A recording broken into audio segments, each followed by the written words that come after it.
Very good morning. So today we are going to see capital structure theories.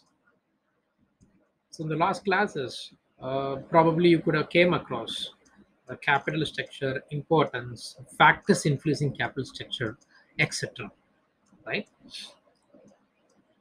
Capital structure means a combination of all long-term sources of finance.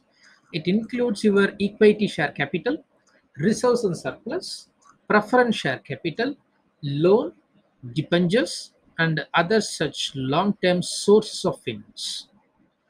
So you can divide the capital structure into two types. One is equity capital, it's owner's capital.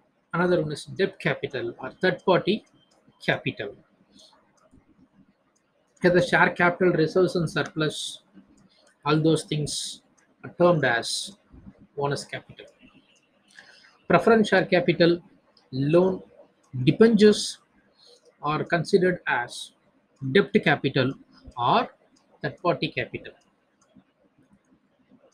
A company has to decide the proportion in which it should have its own finance and outsider finance, particularly debt finance. Case to case, it varies, the own finance and the outsider finance. Because when outsider finance is more than your own finance, you will lose your ownership control, right? And if you are entirely using your own finance without outsider finance, in case of risk, the entire risk falls on the owner's capital, correct? So there's a certain amount of debt finance that has to be included in every business. How to find it out? That is what given in different theories of capital structure. Okay, based on the proportion of finance, weighted average cost of capital, and the value of firm are affected. There are four capital structure theories, such as net income approach, net operating income approach, traditional approach, and approach.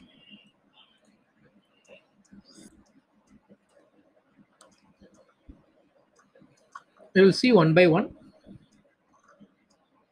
Capital structure theory, net income approach. Net income approach suggests the value of the firm can be increased by decreasing the overall cost of capital through a higher debt proportion.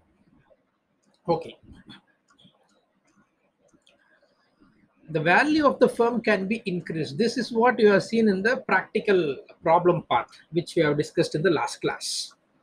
Okay. When value of the firm increases, at the same time, there is a decrease in overall cost of capital. What is overall cost of capital? Overall expenses or overall return you are paying to your financiers. Let us say a equity shareholder, you are paying dividend. Let us say a banker gives you loan, you give them interest. Okay. Preference shareholder, in return they give you capital, in return you give them preference dividend. Debenture holder, they give capital, in return you give them interest. So all those things which you pay back to the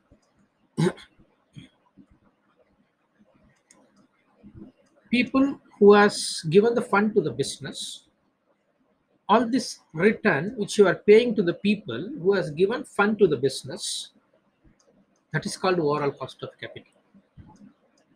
So cost of preference debts, cost of equity debt, cost of debenture, okay, everything put together. So when the value of the firm refers to what is value of the firm. So in the practical problem part, we have given formula. What is value of firm? Value of firm equal to, that is market value of firm. Value of firm in the sense that is market value of firm. That is equal to market value of equity plus market value of debt. That is summation of market value of equity plus market value of debt. Clear? There are various theories which propagate the ideal capital mix or capital structure for a firm. Capital structure is a proportion of debt and equity in which a corporate finance its business.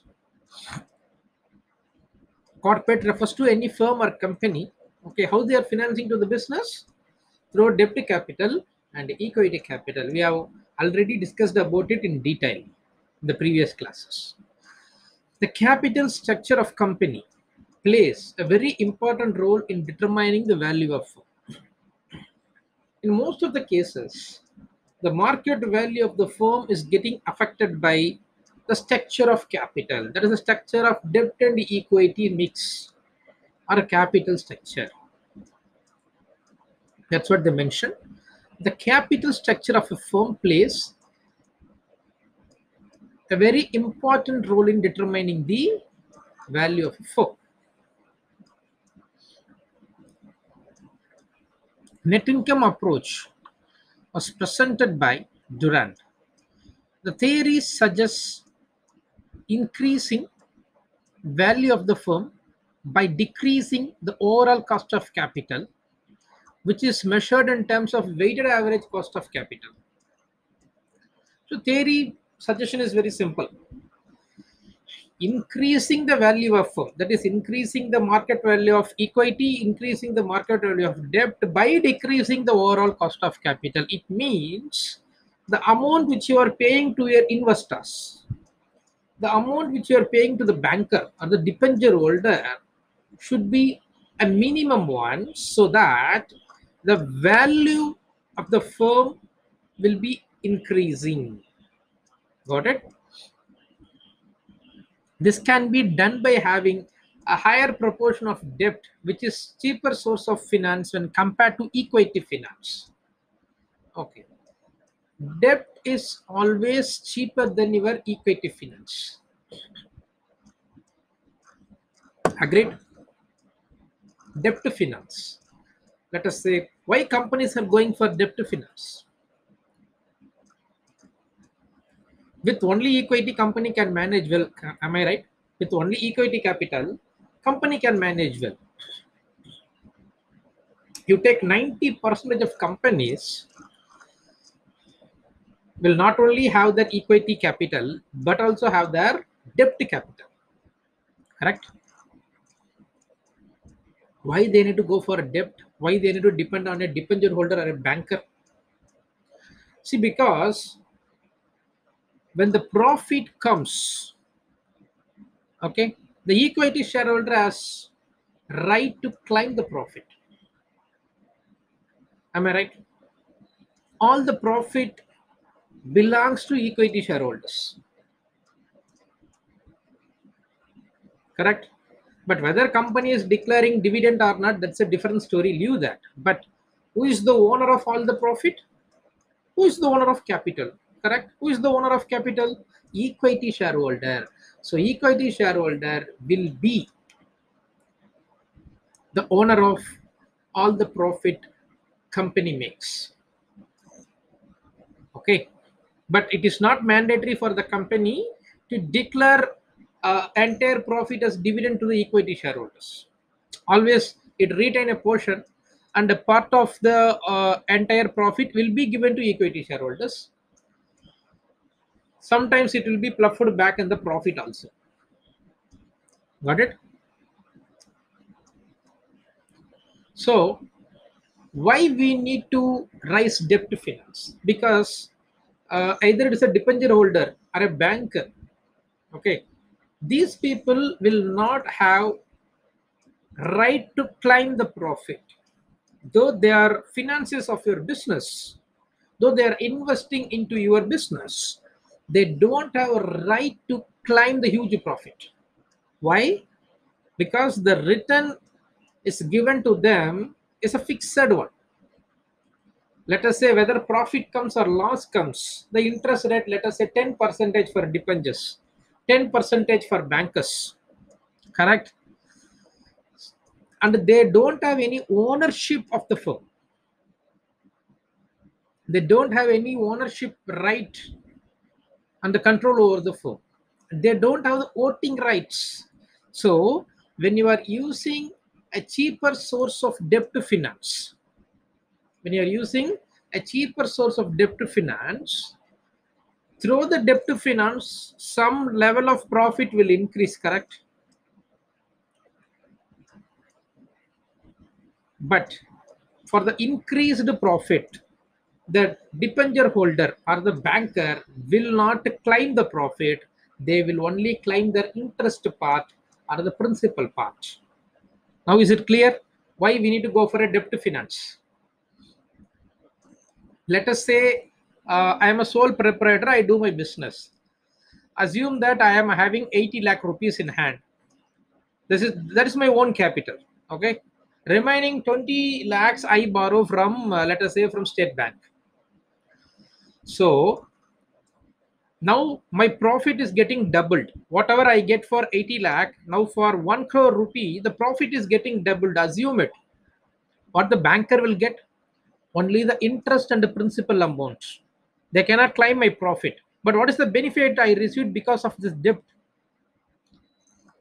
Whatever I paid after the interest and the principal amount, I can get the huge profit. Got it? This is what otherwise called financial leverage. Got it? Why we need to use debt to finance in business? But if you are using more debt to finance, for example, your debt size is more than your equity capital. If that is the case, you will be losing your business. Try to understand. Debt to finance up to some point it would help you. But if it is more than your equity finance, it means your company is not able to pay back the debt. Correct? Up to certain extent, debt will help you. The same case, assume that as a corporate company which has 80 lakhs as equity finance and 20 lakhs as debt to finance. Okay. Now the profit doubles. 80 lakh, one part of profit for 1 crore, including this 20 lakh loan, the company gets 2 times of the profit.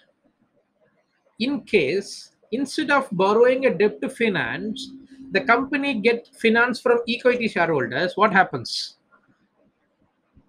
Equity shareholders will claim the entire profit, will get ownership of the entire profit. You are not exercising the leverage part. But equity finance is costly when compared with debt finance, because debt finance the interest rate is fixed. In case of equity finance, it is not so. The equity shareholders' expectations are more. Clear? Okay. Weighted average cost of capital is the weighted average cost of equity and debts, where the weights are the amount of capital raised from each source. So weighted average cost of capital equal to required rate of return into amount of equity plus cost of debt into amount of debt. So total amount of capital equal to debt and equity, that you know very well.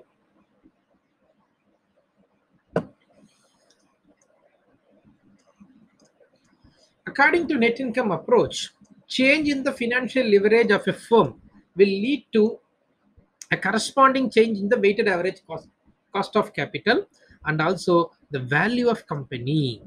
So financial leverage, what is financial leverage? Using a debt capital at fixed charge to increase the value of firm. Why we are using the debt capital? To increase the value of firm at the least cost.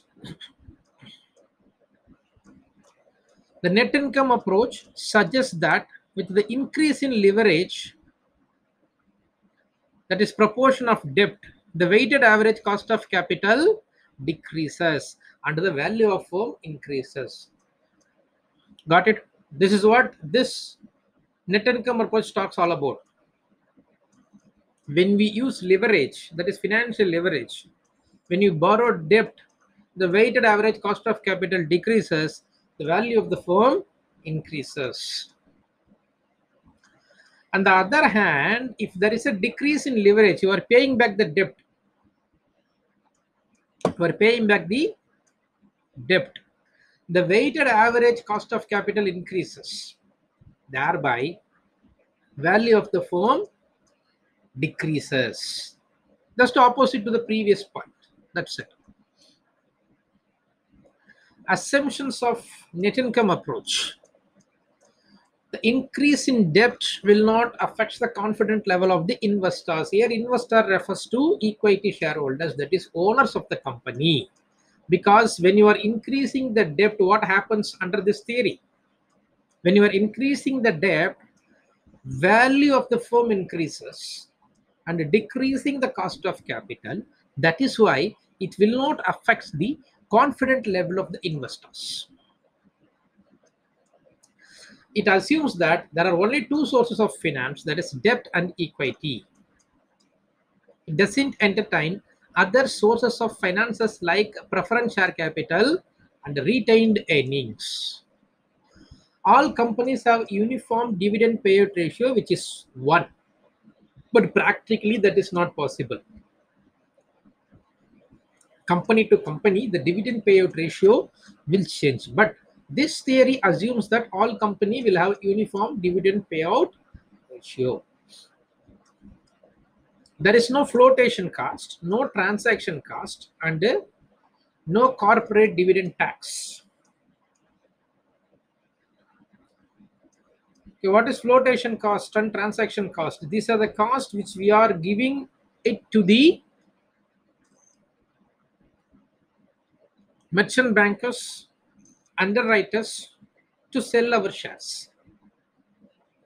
Okay, and when we are getting dividend from the company,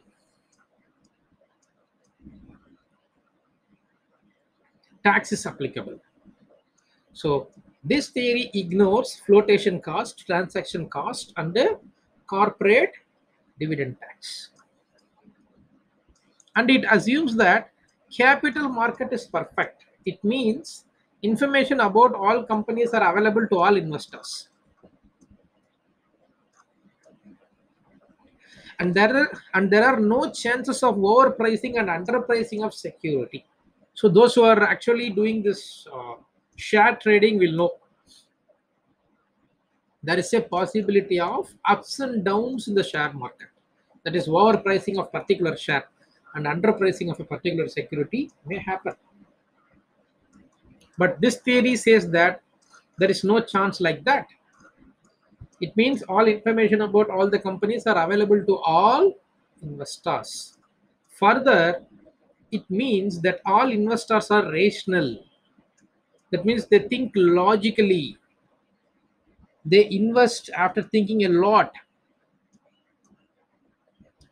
So all investors want to maximize the return with minimization of risk. So how to maximize the return? By maximizing the value of firm. How to minimize the risk?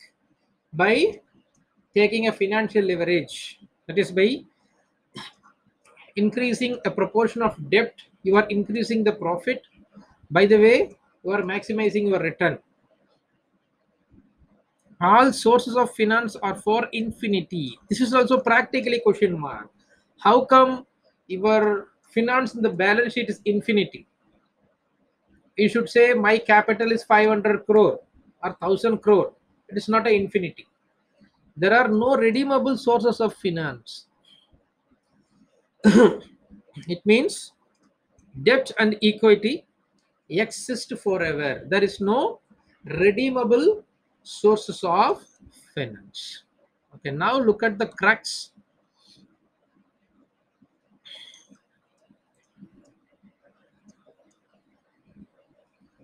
Okay, net income approach was presented by Durant, which suggested the value of the firm can be increased by decreasing the overall cost of capital through higher debt proportion. Confidence level of all investors will not be affected by increase in debt. No source of finance like preference share capital and retained earning. Uniform dividend payout of all the companies, which is equal to 1. Flotation cost is 0. Transaction cost is 0. and CDT is also equal to 0.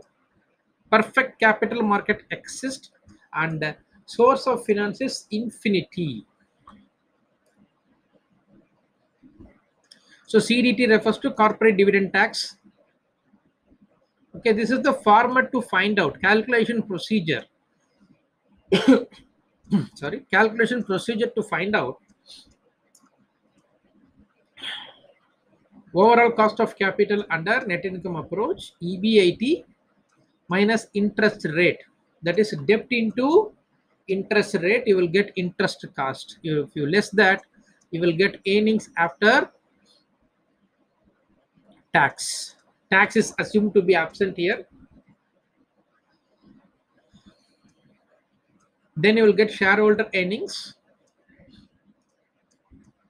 market value of equity shares equal to shareholder earnings divided by cost of equity, market value of debt, that is there in the question anyway, total value of the firm equal to value of equity shares plus value of debt, overall cost of capital equal to EBIT divided by market value of firm into 100.